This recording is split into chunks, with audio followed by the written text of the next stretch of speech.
नमस्कार दोस्तों, आप देख रहे हैं एनआरएम न्यूज। मैं हूं मोहित। आज हम लाए हैं बिहार की 10 सबसे बड़ी खबरें आपके लिए। चलिए शुरू करते हैं आज का बुलेटिन। बिहार सरकार ने 1 अगस्त 2025 से 125 यूनिट मुफ्त बिजली योजना को लागू करने की घोषणा की है, जिसका लाभ जुलाई माह के बिल से शुरू होगा।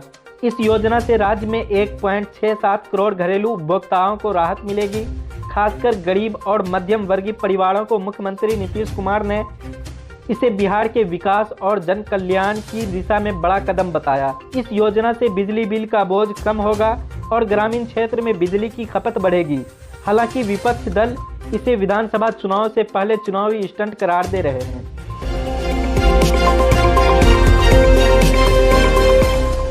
बिहार शहरी गैस वितरण नीति 2025 को मंजूरी दे दी है। 650 सीएनजी स्टेशन बनेंगे। एनडीए सरकार ने बिहार शहरी गैस वितरण नीति 2025 को मंजूरी दी है, जिसके तहत राज्य के सभी जिले में पाइपलाइन के माध्यम से गैस आपूर्ति शुरू होगी। इस योजना के तहत 650 सीएनजी स्टेशनों का निर्माण होगा, जिससे 30 लाख परिवार को सीधा लाभ मिलेगा। यह नीति न केवल हरित ऊर्जा को बढ़ावा देगी, बल्कि बिहार में औद्योगिक विकास और रोजगार सृजन को भी गति देगी। सरकार का दावा है कि यह बिहार के भविष्य की हरित क्रांति की शुरुआत है।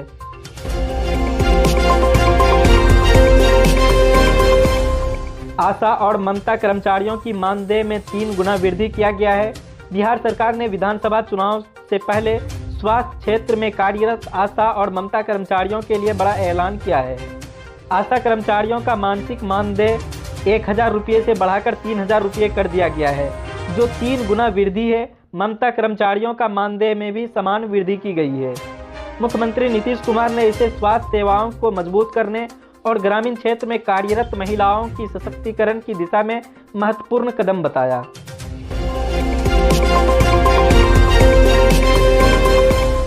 मतदान सूची पुनरीक्षण पर सियासी घमासान। बिहार में 2025 विधानसभा चुनाव से पहले मतदान सूची के विशेष गहन पुनरीक्षण SIR को लेकर राजनीतिक विवाद चरम पर है। राजद ने आरोप लगाया कि लाखों वोटरों के नाम सूची से हटाए जा रहे हैं, जो अल्पसंख्यक और दलित समुदाय को प्रभावित कर सकता है।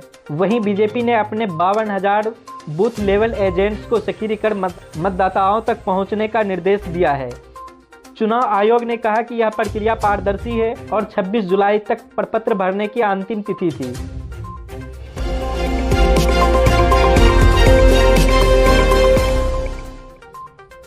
तेजस्वी की संवाद यात्रा में नीतीश सरकार पर हमला तेज हो गया है। राजद नेता तेजस्वी यादव ने अपनी संवाद यात्रा के अंतिम चरण की शुरुआत नालंदा से की। इस दौरान उन्होंने नीतीश सरकार पर बेरोजगारी, अपराध और भ्रष्टाचार को लेकर तीखा हमला बोला। तेजस्वी ने दावा किया कि राजद सत्ता में आई तो बिहार को विकसित राज्य बनाएगी। उन्होंने नीतीश कुमार पर अवसरवादी राजनीति का आरोप लगाया और कहा कि जनता अब बदलाव चाहती है। इस यात्रा से राजद कार्यकर्ताओं में उत्साह है, लेकिन एनडीए ने इसे नाटक करार दिया।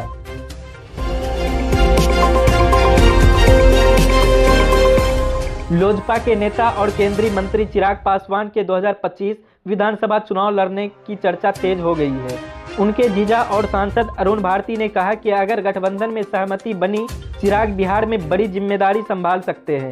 चिराग ने भी बिहार के विकास के लिए सिर पर कफन बांधकर काम करने की बात कही। यह कदम एनडीए की रणनीति को नया मोड़ दे सकता है, लेकिन जदयू और बीजेपी के बीच सीट बंटवारे पर असर पड़ सकता है। नीतीश की प्रगति यात्रा बक्सर और नवादा में 200 प्लस योजनाओं की सौगात मिला।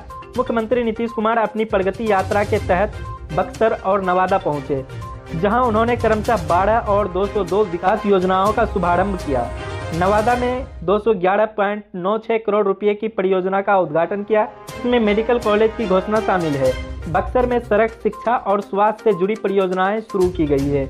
नीतीश ने कहा कि उनकी सरकार सुशासन और विकास के रास्ते पर चल रही है।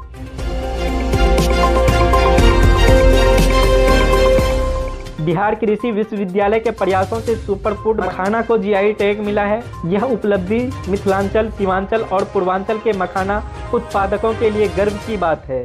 बीएयू ने मखाना के कैंसर रोधी गुण को भी खोज की है। इस कदम से मखाना की ब्रांडिंग और निर्यात को बढ़ावा मिलेगी, जिससे किसानों की आय में वृद्धि होगी। सरकार ने इसे बिहार की कृषि अर्थव्यवस्था के लिए मील का पत्थर बताया। बिहार को मत्स्य पालन में उत्कृष्ट योगदान के लिए एग्रीकल्चर लीडरशिप अवार्ड 2025 से सम्मानित किया गया। राज्य ने आंतरिक मत्स्य पालन की परिवर्तनकारी नेतृत्व दिखाया, जिससे बिहार अब मछली आयात से आत्मनिर्भर की ओर बढ़ गया है। इस उपलब्धि से ग्रामीण अर्थव्यवस्था को बल मिला और मछुआरों को आजीविका में सुधार हुआ। विकासशील पार्टी वीआईपी के नेता मुकेश सहनी ने इसे मछुआरा समुदाय की जीत बताया।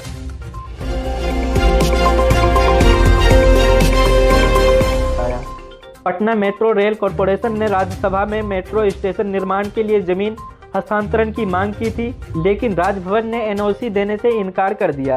इस फैसले से मेट्रो परियोजना में देरी की आशंका बढ़ गई है। विपक्ष ने इसे नीतीश सरकार की योजनाओं विफलता करार दिया, जबकि सरकार ने कहा कि वैकल्पिक जमीन की तलाश की जा रही है। यह परियोजना पटना की यातायात व्यवस्था को बेहतर करने के लिए महत्वपूर्ण है।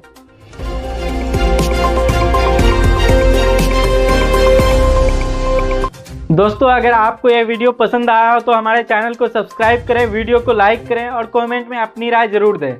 फिर मिलते हैं कल की बड़ी खबरों के साथ। तब तक के लिए जय बिहार।